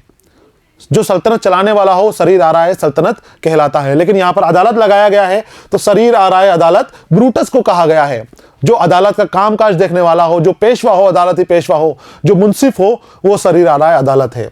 तो ये कहता है इजरा कि तुम शरीर आराय अदालत हो, सल्तनत का एक मुअज़्ज़िज़ रुकन हो, मुअज़्ज़िज़ हिस्सा हो, और इतना होकर भी इंसाफ के रास्ते में रोड़ा डालना, क्योंकि तुम यहां पर बीच में बोल रहे हो कि इस औरत की बात का यकीन ना करो, ये औरत झूठ कह रही है। ये कहां की इंसाफी है, ये कहां की सही बात है कि तुम ऐसा करते हो। दबाव डालकर शाही इंसाफ और शाही राय को एक मजलूम फरियादी के खिलाफ बनाना, क्या इन जैसे मुकद्दस और मजहबी पेशवा को सजादार है? क्या इनको ऐसा करना चाहिए? आप इंसाफ के रास्ते में खड़े हो गए हो, इंसाफ को रोक रहे हो, दबाव डाल रहे हो बादशाह के ऊपर कि इस तरह की बात नहीं सुनी जानी चाहिए, जबकि आप खुद अदालत के पेशवा हो, आप खुद मुंसिफ हो, इंसाफ करोगे और मुअज़्ज़िज़ हो, सल्तनत के अंदर बहुत बड़ा हिस्सा आपका है, मुअज़्ज़िज़ रुकन हो सल्तनत के, आपकी हिस्सेदारी है इंसाफ के अंदर, और फिर तुम ऐसी बातें कर रहे हो। एक मजलूम को जो इंसाफ मिलना चाहिए, बल्कि तुम्हें आगे बढ़कर कहना चाहिए कि हाँ, बड़ा हो या छोटा हो, इंसाफ किया जाएगा। आप इंसाफ के रास्ते में रोड़ा अटका रहे हो, रास्ता रोक रहे हो, दबाव डाल रहे हो बादशाह के ऊपर कि इसको इंसाफ नहीं मिलना चाहिए, बात ही नहीं सुनने के लिए इनकार कर रहे हो कि इसकी बात नहीं सुनी जानी चाहिए। क्या सुल्तान आदिल का इंसाफ मजलूमों का सरपरस्त होने के बदले जालिमों का तरफदार है? अब सुल्तान से मुखातिब है। अभी ब्रूटस से बोला, ब्रूटस से कहने के बाद बादशाह से कहता है कि तुम सुल्तान आदिल हो, अदल करने वाले हो, इंसाफ करने वाले हो, और मजलूमों का सरपरस्त होने के बदले जालिमों की तरफदारी करोगे। तुम्हें तो इंसाफ करना चाहिए। बादशाह कहता है, नहीं इब्रानी, कभी नहीं। जिस तरह आफताब की रोशनी अमीर के महल और गरीब के झोंपड़े में कोई फर्क नहीं करती, उसी तरह मैं भी इंसाफ के वक्त अदना और आला सबको यकसा जानता हूं, अपनी जिम्मेदारी और अपना फर्ज अच्छी तरह पहचानता हूं। इजरा की बात सुनकर बादशाह कहता है कि तुम जो कह रहे हो यह गलत है। इब्रानी का माने मैंने बताया था आपको, यहूदी कौम को इब्रानी भी कहा जाता है, जो मूसा अलैहिस्सलाम को मानते हैं, उनकी शरीयत पे चलते हैं। तो यहूदी इसराइली, तुम जो कह रहे हो ये सही नहीं है। मैं बेईमान नहीं हूं, मैं दगाबाज नहीं हूं। मैं जब इंसाफ करता हूं तो इस तरह से इंसाफ करता हूं कि जब सूरज निकलता है और अपनी रोशनी बिखेरता है तो वो इंसाफ के साथ अपनी रोशनी बिखेरता है, वो छोटा और बड़ा, झोपड़ी और महल नहीं देखता। उसी तरह मैं भी सच्चा इंसाफ करता हूं, बराबरी वाला इंसाफ करता हूं। बड़े और छोटे का फर्क इंसाफ करते वक्त नहीं कर सकता। तो आला और अदने का फर्क मेरे यहां पर नहीं है। इजरा, बस तो फिर झगड़ा साफ है। आज के रोज आपके लिए सिर्फ एक ही काम है और वो इन दोनों का इंसाफ है। इंसाफ कीजिए आप। जब आप कह रहे हो कि आप सूरज की तरह हो, सूरज भी कोई फर्क नहीं करता और आप भी कोई फर्क नहीं करते, आप भी इंसाफ करते हो, सूरज भी इंसाफ करता है, तो बस आज आपकी बात साबित कर दो। जो आप कह रहे हो वो बात साबित हो जानी चाहिए कि आप अपनी रियाया के अंदर कोई फर्क नहीं करते, आप रोमनों और यहूदियों में कोई फर्क नहीं करते, आप अमीर और गरीब में कोई फर्क नहीं करते। इंसाफ कर दीजिए, इन दोनों का इंसाफ कर दीजिए। हन्ना और मार्कुस का इंसाफ कीजिए। हन्ना ने जो सहा है उसको उसका बदला मिले और मार्कुस ने जो किया है उसको उसको बदला मिले। दोनों को इंसाफ मिलना चाहिए। बादशाह, मैं इंसाफ को इस्तेमाल करने के लिए अपनी पूरी ताकत सर्फ कर दूंगा, पूरा जोर लगा दूंगा, पूरी कुव्वत के साथ मैं लग जाऊंगा इस मामले को जानने के लिए, इसको पहचानने के लिए, लेकिन इंसाफ जरूर होगा। हन्ना, खुदा आपको मजलूमों की हिफाजत के लिए कयामत तक जिंदा रखे, फरमाइए। अब हन्ना बादशाह से कुछ सवालों जवाब करती है, यहां पर उनसे पूछताछ करती है कि उसके बाद फिर अपनी बात रखेगी। तो वो सवालों के जरिए अपनी बात रखती है। पहले तो बादशाह की सारी बातें सुन ली। बादशाह ने कहा कि यहां पर इंसाफ होगा, यहां जुल्म नहीं होगा, यहां बेईमानी नहीं होगी, यहां पर इंसाफ होगा, तुम्हें यहां पर इंसाफ मिलेगा, हक की बात की जाएगी। तो दुआएं देती है हन्ना कि खुदा आपको मजलूमों की हिफाजत के लिए हमेशा जिंदा रखे, हमारे बादशाह सलामत रहें। अब वो सवाल जवाब करती है, कहती है कि अगर आपकी रियाया में से अगर कोई शख्स शादी का वादा करके किसी औरत को अपनी मोहब्बत में गिरफ्तार करे और उसे छोड़कर किसी दूसरी औरत को अपनी दगाबाजी का शिकार करे, तो हुजूर वाला का कानून उसके लिए क्या सजा तजवीज करता है। सवाल कर लिया है बादशाह से खुद से कि अगर कोई धोखाधड़ी करे, एक से मोहब्बत का वादा करे, शादी का वादा करे, मोहब्बत की पींगे बढ़ाए और उसके बाद उसको दगाबाज छोड़कर, उसको उसके हाल के ऊपर छोड़कर दूसरी लड़की की तरफ मुतवज्जो हो जाए, उससे शादी करने की तैयारी करे, तो उसके लिए क्या सजा है? तो बादशाह कहता है मौत, बगैर रहम के मौत। कोई रहम उसके ऊपर नहीं किया जाना चाहिए। जो लोगों के दिल तोड़ता है वो कातिल के बराबर है। उसको वही सजा मिलनी चाहिए जो एक कातिल को मिलती है, और कातिल की सजा कत्ल है, उसकी सजा मौत है। तो दिल तोड़ने वाले की सजा भी मौत है, और मौत भी कौन सी? बगैर रहम के मौत। कोई रहम नहीं किया जाना चाहिए। इजरा जवाब देता है बस तो हो चुका, फैसला हो चुका। आप शाही नाम की इज्जत हैं, तख्त सल्तनत के अहल हैं। कलम उठाइए और वली अहद के सजाए मौत को कागज पर दस्तखत फरमाइए। इजरा बीच में खड़ा हुआ है, बात कर रहा है। वहां पर बादशाह ने कहा कि जो धोखाधड़ी करेगा, जो इस तरह से मकरो जाल में लोगों को फंसाएगा और फिर दगाबाजी करके फिर दूसरों की तरफ मुतवज्जो हो जाएगा, तो उसके लिए सजाए मौत है, वही कत्ल की सजा उसको दी जाएगी। तो इजरा कहता है कि ठीक है, तो ये जो आपका वली अहद है, इसने भी दगाबाजी की है मेरी बेटी के साथ, फौरन हुक्मनामा निकालिए, दस्तखत कीजिए इसकी मौत के फरमान के ऊपर, इसको भी सजाए मौत दीजिए। बादशाह, मगर मुझे पहले उसका गुनाह तो मालूम होना चाहिए। यानी बादशाह कह रहा है कि अभी तो बात ही नहीं हुई, सीधे ही सजाए मौत कैसे दे दें?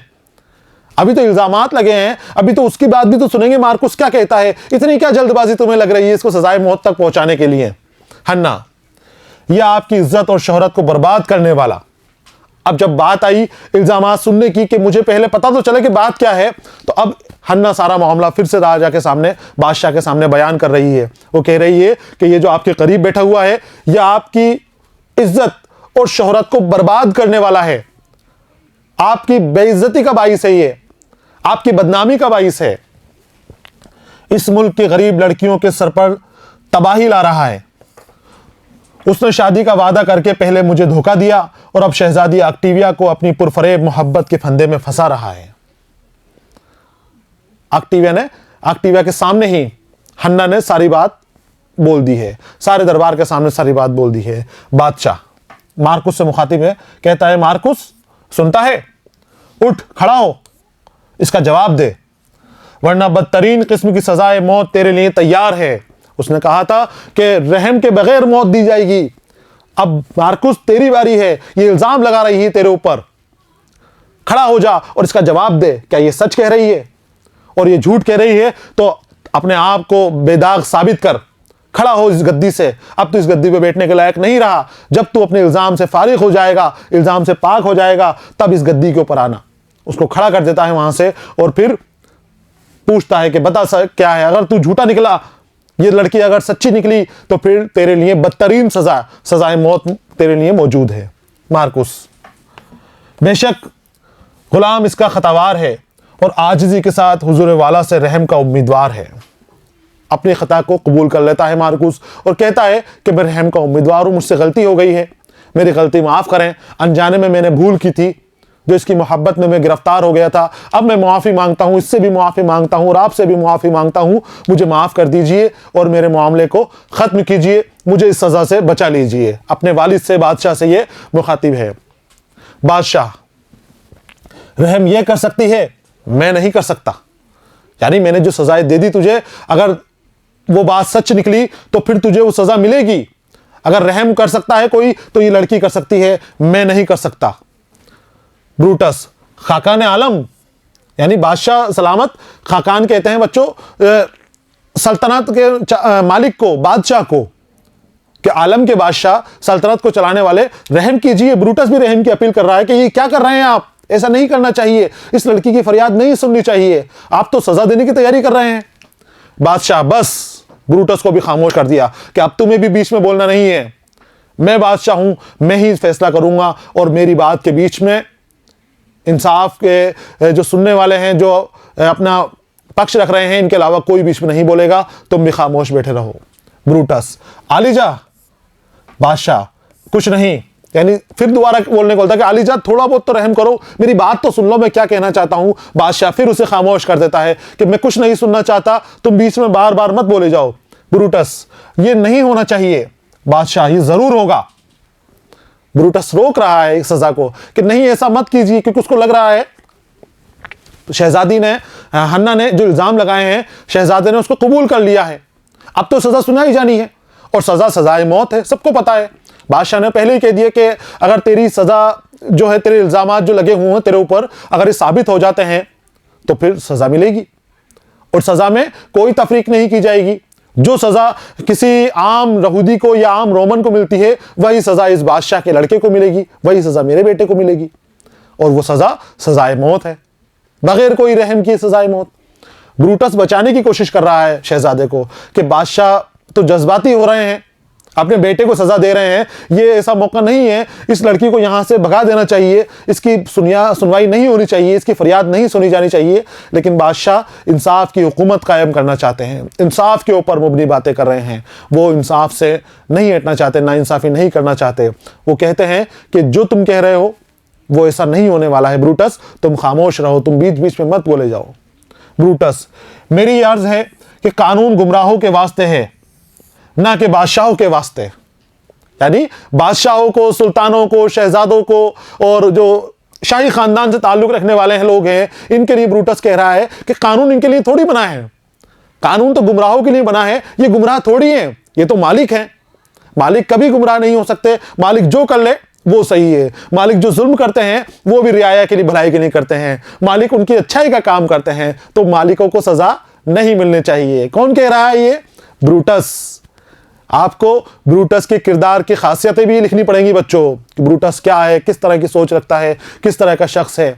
तो आप देख लीजिए ब्रूटस की सच्चाई कैसे कैसे सामने आ रही है। मजहबी पेशवा बना हुआ है, ईमानदार बना हुआ है, आदिल बना हुआ है, अदालत में फैसले सुनाता है, लेकिन आप हकीकत देखिए जब खुद के ऊपर आन पड़ी है तो क्या इसका हाल हो रहा है। शहजादे को बचाने के लिए तरकीबें लगा रहा है, तरह तरह की तरकीबें लगा रहा है। कभी कहता है कि औरत की बात नहीं सुननी चाहिए, कभी कहता है कि यहूदी झूठ बोलते हैं, यहूदियों को यहां से निकाल देना चाहिए, कभी कह रहा है कि जो कानून है वो सुल्तानों के लिए, बादशाहों के लिए थोड़ी बने हैं, कानून तो गुमराहों के लिए बने हैं, आम इंसानों के लिए बने हैं, वही कानून के दायरे में आते हैं, हम तो कानून की पकड़ से बाहर हैं। बादशाह, मगर इंसाफ की तलवार आका और गुलाम दोनों के साथ यकसा सलूक करती है। बादशाह बिल्कुल भी ब्रूटस की बात को कबूल नहीं करते हैं। ब्रूटस रोकने की कोशिश कर रहा है, लेकिन बादशाह सलामत कहते हैं कि इंसाफ की तलवार दोनों के अंदर बराबरी का व्यवहार करेगी, दोनों के साथ बराबरी का सलूक करेगी, कोई छोटे बड़े की तफरीक नहीं की जाएगी, चाहे गुलाम हो या आका हो, उस तलवार के लिए दोनों बराबर हैं, दोनों की गर्दनें बराबर हैं। ब्रूटस, इश्क का जोश एक तरह का जुनून होता है। ब्रूटस कहता है कि उसने जुनून के अंदर गलती कर दी है ये, तो इसकी इतनी बड़ी सजा नहीं हो सकती, इसको माफ कर देना चाहिए, छोड़ देना चाहिए। तो हन्ना बीच में कहती है, तो ये क्यों नहीं कहते कि अमीरों के सर तो ताज और जर के लिए हैं और गरीबों के सर अमीरों की ठोकरों के लिए हैं। ब्रूटस, बेशक ऐसा ही है। हन्ना कहती है कि तुम क्यों इंसाफ का नाटक कर रहे हो, साफ साफ क्यों नहीं कह देते। सारी बातें यहां पर सुन रही है। ब्रूटस कितने तरह के अपने बहाने हीले पेश कर रहा है, बचाने की कोशिशें कर रहा है, तरह तरह की तरकीबें लगा रहा है। हन्ना और जो इजरा है, ये इजरा यहूदी और पूरे दरबार में जो लोग बैठे हुए हैं रोमन वगैरह, सभी इनकी बातें सुन रहे हैं। इजरा चिल्ला के कहती है, देख रही है बचाने की तरकीबें लगाई जा रही हैं, बादशाह को बरगलाया जा रहा है, बादशाह को दबाने की कोशिश की जा रही है इजरा या इसकी ब्रूटस की तरफ से। तो कहती है, तो ये साफ साफ क्यों नहीं कह देते कि कानून अमीरों के लिए नहीं है, कानून गरीबों के लिए है, कानून मजलूमों के लिए है, जालिमों के लिए कोई कानून नहीं है। जालिम जैसे करें उनको करने की इजाजत है, लेकिन मजलूम अपने आवाज नहीं उठा सकता, मजलूम को इंसाफ नहीं मिल सकता। तो ब्रूटस उसमें हाँ और करता है, बोलता है बेशक, यानी जो तू कह रही है वो सच है, तेरे लिए इंसाफ नहीं है, गरीबों के लिए इंसाफ नहीं है, इंसाफ हमारे हिसाब से चलेगा, जैसा हम सोचेंगे, जिसको हम चाहेंगे सजा देंगे, जिसको हम चाहेंगे इनाम देंगे। दोनों चीजें हमारे साथ हैं, सजा और जजा दोनों हमारे साथ चलती हैं। हम अपने हिसाब से कानून चलाएंगे, कानून के हिसाब से हम नहीं चलेंगे। इजरा, वहरे मजहब और वहरे मजहबी पेशवा। अब इजरा उनके मजहब का मजाक उड़ा रहा है, रोमन मजहब का मजाक उड़ा रहा है, जो अपने आप को ईमानदार कह रहे हैं, इंसाफ पसंदाना कहते थे, जो अदालतें लगा के बैठते थे, जो बादशाह बने हुए फिरते हैं। आज दरबार में सबकी हकीकत सामने आ गई थी, सबकी असलियत खुल गई थी कि उनके सोच क्या है, किस तरह की सोच व फिक्र वो रखते हैं, किस तरह के मामलात वो देखते हैं, किस तरह की जहन उनका है, किस तरह का दिल उनका है, किस तरह की सोच वो गरीबों के लिए रखते हैं। इजराइल सब कुछ देखते हुए कहता है कि वाह रे मजहब, तुम्हारा मजहब देख लिया, तुम्हारा मजहब कितना इंसाफ पसंदाना मजहब है। अपनी तारीफें करते हो, अपने आप को मुअज़्ज़िज़ समझते हो, अपने आप को इज्जत के काबिल समझते हो। अब देखो आप तुम क्या हो, और वाह रे मजहबी पेशवा, और तुम मजहबी पेशवा बने हुए हो। तो तुम्हारा मजहब भी अखीर है हमारे सामने, और तुम्हारा मजहबी पेशवा भी कोई इज्जत नहीं रखता, इसका कोई वकार नहीं है। ये झूठ और मकर फरेब के जाल में फंसा हुआ है, ये भी धोखाबाज है, ये भी दगाबाज है। यानी दगाबाजी तुम्हारे खून में बसी हुई है, तुम्हारी रग रग में जमी हुई है। और उसके बाद एक नज़्म पढ़ता है छोटी सी, तुम्हारा गम है गम मुफलिस का गम बस एक कहानी है, तुम्हारा गम है गम मुफलिस का गम बस एक कहानी है, तुम्हारा ऐश है ऐश और हमारा ऐश फानी है, यहाँ बचपन बुढ़ाया वहाँ बुढ़ापा भी जवानी है, तुम्हारा खून है खून और हमारा खून पानी है। ये नखवत और ये ज़र क्या लेकर अपने साथ जाएगा। ये नखवत यानी तेजी, दौलत व शोहरत, इज्जत। तो ये जो तेरे पास घमंड भरा हुआ है, ये तेरे पास दौलत और इज्जत भरी हुई है, क्या तू ये अपने साथ लेकर जाएगा। ये नखवत और ये ज़र क्या लेकर अपने साथ जाएगा, यहीं रह जाएगा सब, यहीं रह जाएगा सब, यहां से खाली हाथ जाएगा, यहीं रह जाएगा सब, यहां से खाली हाथ जाएगा। इज़रा कहता है उससे कि जो तुम्हारा गम है वो तो तुम्हारा गम है, और मुफलिस का गम कोई मायने नहीं रखता, उसकी कहानी बता रहे हो तुम। कहते हो कि तुम्हारे लिए इंसाफ नहीं है, तुम्हारे लिए कानून नहीं है, तुम कानून से ऊपर हो। गरीब के लिए इंसाफ की बातें करते हो, गरीब का मामला आए तो वहां पर तुम सजाएं देते हो, और जब बात शहजादी की आ गई, बात खुद के ऊपर आ गई, तो तुम इंसाफ से पीछे हट रहे हो, इंसाफ से भागने की बातें कर रहे हो। बादशाह के ऊपर दबाव डाला जा रहा है, फैसला बदलवाने के लिए उनको परेशान किया जा रहा है। तुम्हारा ऐश ऐश है और हमारा ऐश फानी है, हमारे ऐश की आराम की कोई कीमत नहीं है। यहाँ तो हम बचपन भी हमारा ऐसा हो गया है जैसे हम बुढ़ापे के अंदर जी रहे हो, और तुम्हारा बुढ़ापा भी जवानी बनी हुई है। अभी भी तुम अय्याशियों में डूबे हो, अभी भी तुम ऐशो इशरत में डूबे हो, यानी तुम्हारे खून की कीमत है। इंसाफ के ऊपर ये आंच आ रही है, इंसाफ के ऊपर उंगली उठाई जा रही है। सीधे साफ लफ्जों में सामने कह दिया है कि वाह रे तुम्हारा मजहब और वाह रे तुम्हारे मजहबी पेशवा, दोनों हमने देख लिए हैं, दोनों की सच्चाई हमने देख ली है। यहां पर इंसानियत की कोई कीमत तुम्हारे सामने नहीं है। तुम्हारे सामने सिर्फ अपनी कौम है, अपने आसपास का दायरा है, शाही खानदान है, शाही महल है, और शाही खानदान से ताल्लुक रखने वाले लोग हैं। वो अगर कुछ जुल्म करते हैं, वो किसी को दबाते हैं, तो कोई सुनवाई किसी की नहीं होने वाली। तो ये कहता है कि साफ साफ फरमान जारी कर दो कि यहाँ पर इंसाफ की हुकूमत नहीं है, यहाँ पर अदल नहीं होता, यहाँ बेईमानी होती है, यहाँ नाइंसाफी होती है। हन्ना सुल्तान से मुखातिब है, कहती है क्योंकि हन्ना को अभी भी सुल्तान से इंसाफ की उम्मीद है। ब्रूटस बरगलाने की कोशिश कर रहा है, सुल्तान को दबाव डाल रहा है, फैसला बदलवाने की कोशिश कर रहा है, समझा रहा है, कई तरह से कई तरह की तरकीबें लगा रहा है अपने मार्कुस को बचाने के लिए, शहजादे को बचाने के लिए। लेकिन बादशाह अभी भी खामोश है और अपनी बातों के ऊपर अड़ा हुआ है। आदिल सुल्तान, अब मुझे इंसाफ मिलने में क्या देर है। अगर आपने अभी तक ना सुना हो तो मैं उससे भी ज्यादा बुलंद आवाज से इंसाफ पुकार सकती हूं। कहती है कि मुझे इंसाफ चाहिए, क्यों देर हो रही है मुझे मेरे इंसाफ के अंदर। और अगर आपको मेरे इंसाफ की आवाज नहीं आई, मेरी तरफ की फरियाद आपकी तरफ नहीं पहुंची है, तो मैं और बुलंद आवाज में आप तक इंसाफ की आवाज पहुंचा सकती हूं। मैं चिल्ला चिल्ला कर इंसाफ मांग सकती हूं, मैं दरबार से बाहर जाकर भी इंसाफ मांग सकती हूं। अब उसे अपनी मौत का डर नहीं है, सजा का डर नहीं है। सजा मिलेगी तो कबूल है, इंसाफ के रास्ते में सर कटाना भी कबूल है, लेकिन मैं अपनी ज़ुबान से इंसाफ मांगते खामोश नहीं होंगी और तेज़ आवाज़ में इंसाफ मांगूंगी। यहाँ नहीं मिलेगा तो मैं बाहर जाऊंगी, बाहर जाकर चिल्लाऊंगी, बाहर जाके हकीकत बयान करूंगी। बादशाह कहता है उफ, क्या करूं और क्या ना करूं। कश्मकश में पड़ गया बादशाह भी। बड़ी देर से दबाव डाला जा रहा है, बादशाह के ऊपर दबाया जा रहा है, फैसला बदलने के बारे में बातें की जा रही हैं। इजरा बोल रहा है, हन्ना भी बोल रही है, ब्रूटस भी बोल रहा है, ऑक्टेविया भी खामोश करने की कोशिश कर रहा है बादशाह को और इन लोगों को। बादशाह शशोपंज के अंदर है, परेशान हो गया है, कहता है कि अब मैं क्या करूं क्या ना करूं, कुछ समझ में नहीं आ रहा है। इजरा कहता है आदिल बादशाह, क्या बेटे की मोहब्बत और इंसाफ में जंग हो रही है? बताइए आपके दिल में क्या चल रहा है, किस तरह की उलझन है। बादशाह ने कहा ना अभी कि मैं उलझन में हूं, क्या करूं क्या ना करूं, कुछ समझ में नहीं आ रहा। तो कहता है कि अच्छा, तो अपने बेटे की मोहब्बत जाग गई है, बेटे को बचाना चाहते हैं, शौक से बचा लीजिए। नहीं चाहते इंसाफ देना तो हमें कत्ल कर दीजिए, हमें यहां से बाहर कर दीजिए। बादशाह, हां, मगर फतह इंसाफ ही को मिलेगी। वो कहता है कि तुम सही कह रहे हो, बेटे की मोहब्बत मेरे दिल में जाग गई है, मैं कश्मकश में पड़ गया हूं। एक तरफ अब मेरा बेटा है और एक तरफ इंसाफ है, तो ये बात जान लो कि मैं हक पर रहूंगा। फतह इंसाफ को मिलेगी, ईमानदारी को मिलेगी और इंसाफ होगा। हन्ना, तो फिर इंसाफ मिलना चाहिए। बादशाह, जरूर मिलेगा, इंसाफ में कोई कमी नहीं की जाएगी, इंसाफ में कोई कमतरी नहीं की जाएगी, इंसाफ जरूर मिलेगा, इंसाफ जरूर होगा। हन्ना, आपसे? बादशाह, हां, मुझसे। हन्ना, कहां? बादशाह, यहां। हन्ना, कब? बादशाह, इसी वक्त।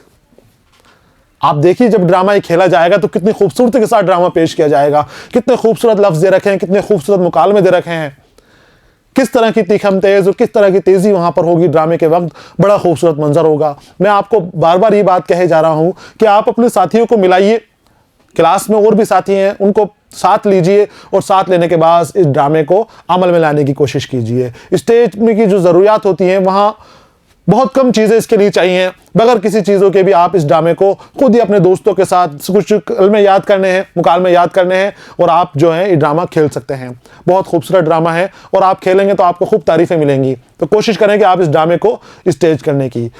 बादशाह और हन्ना के बीच में बात चल रही है, बादशाह कश्मकश में है, तो हन्ना कहती है कि क्या मुझे इंसाफ मिलेगा या नहीं मिलेगा? तो बोले ज़रूर मिलेगा, इंसाफ में कमी नहीं होगी, इंसाफ तो आज होकर रहेगा। हन्ना कहती है तो क्या आपसे इंसाफ मिलेगा, आप इंसाफ करेंगे? बादशाह कहता है कि हाँ, मैं ज़रूर करूँगा, मैं ही इंसाफ करूँगा। तो हन्ना कहती है कहाँ मिलेगा इंसाफ? बादशाह कहता है कि यही मिलेगा, दरबार के अंदर आज ही मिलेगा। हन्ना कहती है तो कब मिलेगा? बादशाह कहता है कि इसी वक्त, अभी इंसाफ होगा। और फिर बादशाह हुक्म देता है। क्या हुक्म देता है? देखिए, बढ़ाओ शाही हुक्म के प्रस्तारों, बढ़ो ए शाही हुक्म के प्रस्तारों, इस नाखल्फ को हिरासत में ले लो और कल मजहबी अदालत में इंसाफ के लिए पेश करो। गिरफ्तार करने का हुक्म देता है। इस नाखल्फ, नाखल्फ किसे कहते हैं? नाखल्फ किसे कहते हैं बच्चों? नाअहल बेटे को, नालायक बेटे को, जो किसी काबिल नहीं हो, जो बाप का नाम डुबो दे। मार्कुस ने अपने बाप का नाम डुबो दिया है। बादशाह की जो इज्जत थी, बादशाह की जो शोहरत थी, उसे मिट्टी में मिला दिया है। लेकिन बादशाह उस शोहरत को अपने इंसाफ के जरिए सलामत रख रहा है। अब वो इंसाफ कर रहा है। इंसाफ की जब बात आ रही है तो बादशाह उसके अंदर साबित कदमी के साथ पेश आए, उसके अंदर ईमानदारी के साथ पेश है। गिरफ्तार करने का हुक्म देता है।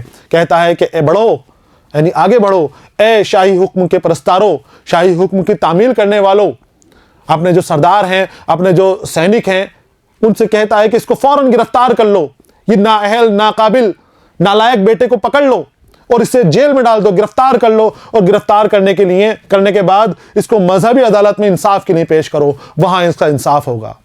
सजा तो मुकर्रर कर दी कि इसकी सजाए मौत है, अब वहां पर जो भी है वहां पर फैसला इसका हो जाएगा।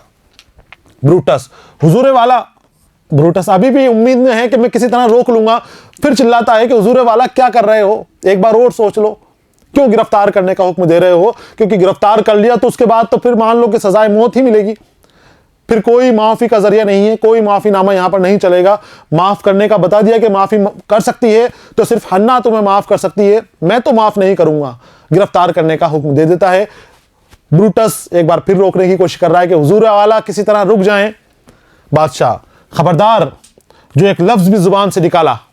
बादशाह को अब ब्रूटस पे भी गुस्सा आ गया है। ब्रूटस पे नाराज है बादशाह।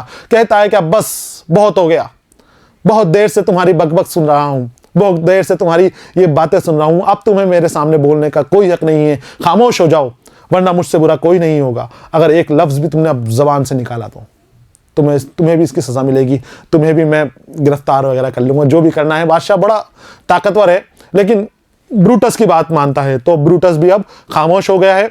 और यहीं पर हमारा 8वां हिस्सा मुकम्मल हो जाता है। सबक का 8वां हिस्सा यहाँ पर पूरा हो गया है। और यहाँ पर मौसीकी बच्चों चल रही है। मौसीकी यहाँ पर हो रही है, यानी गाने की आवाजें आती हैं पीछे से, गाना शुरू हो जाता है और फिर पर्दा गिर जाता है। यहाँ पर हमारा ये हिस्सा मुकम्मल हो गया है। इस हिस्से के अंदर हन्ना को इंसाफ मिला है।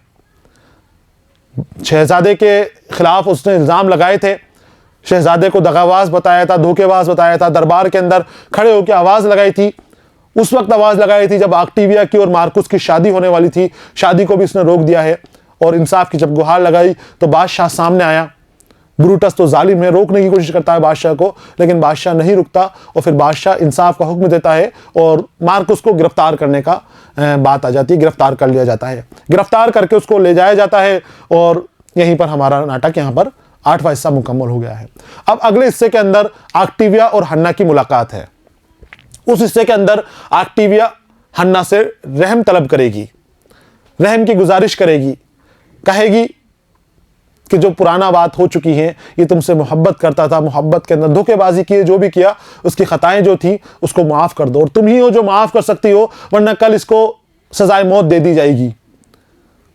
और वो उससे रहम के लिए उसको मंजूर करवा लेती है, इसको राज़ी कर लेती है और फिर ये इसको मुआफ़ कर देती है। मुआफ़ करने वाला हिस्सा पिछले हिस्से, अगले हिस्से के अंदर जो आने वाला है हमारा 9वां हिस्सा, वहाँ हम मुताला करेंगे। तब तक आपको इंतज़ार करना है। पढ़ते रहिए, खुश रहिए। अलविदा।